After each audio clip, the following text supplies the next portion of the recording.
Hey guys, we were shooting our bows at 316 processing and a special guest came. Watch this video and find out who it is. It's a good one. Are you recording me? So I come in to my deer meat, and now I'm working on these kids' bows. But it's all right because they got a new YouTube channel, and I don't let really people see me with glasses on. But it's all right because y'all are young enough. I think we're up to 10 subscribers. Okay. So write it down what their channel is, so I can tell my guys to share. Okay. They'll probably go viral. You just don't never know. So don't worry about that. But what you want to do is you want to tie.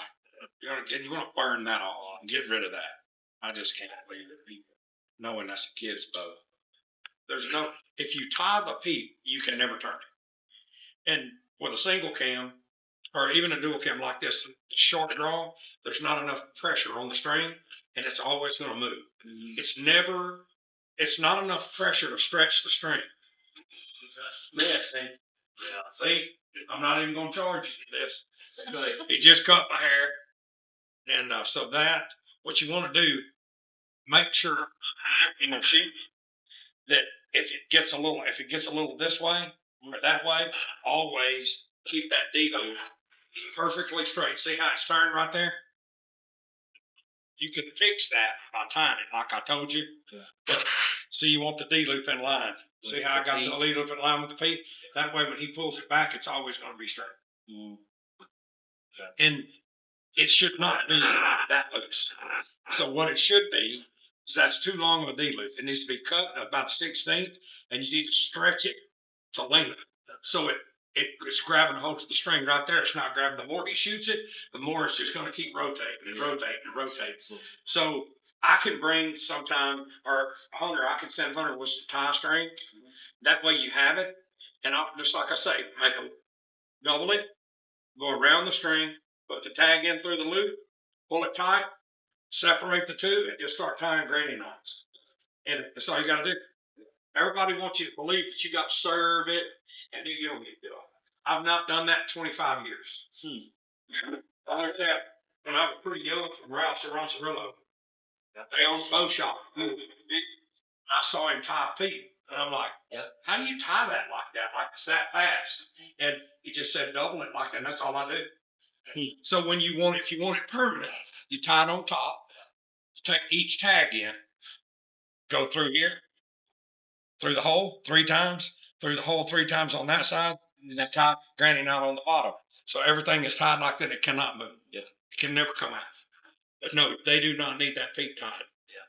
But you need to serve it. Yeah, I asked them about the rubber cord that goes from their peep to there to keep it straight. Yeah, but you don't want them to have to deal with that. Oh, this is the way to teach it. And all you have to really do is just teach him every time. After he shoots, rotate that peep with his fingers. But you see how it's straight here and it's off here? Mm-hmm. You just take that D loop. Make sure that D loop is in line with that peep side. Especially when you're hunting. That one time he pulls it back, you don't want him to reach over and say, man, I can't see the peep. See through the peep side. Right. Or forget it and just send it anyway. And that's the worst. And that peep needs to be bigger. They need to learn with a lot bigger peep because it lets a lot of light in. Yeah. So I probably need to work on peep and I'll spray you some. I got stuff. Next time I'm out this way, I'll bring you some stuff on it. And I'll bring you some tie string. And if you have their bows here, I'll tie that for you. Okay. So you don't ever have to worry about it again. The proper way to really do it is get it set and rotate the string. But like I say, there's no pressure on this. It's light. So it's never going to get the stretch out of the string enough to be in one spot. It's always going to move. So you have to just fix it where it don't move. And then as it gets a little bit that way, you can slide this knot closer and that knot further away, and it'll straighten the peep every time. Mm-hmm. That way you don't have to deal with it. Yeah. Well, that's what they told me. They said with this being new strings, that it would just sit there and rotate. Well, it's simply because it's not stretched. Yeah. It's not stretched enough. But just remember, when you're shooting You look at that every time. You see how it's crooked a little bit? Take your fingers and move it till it's straight.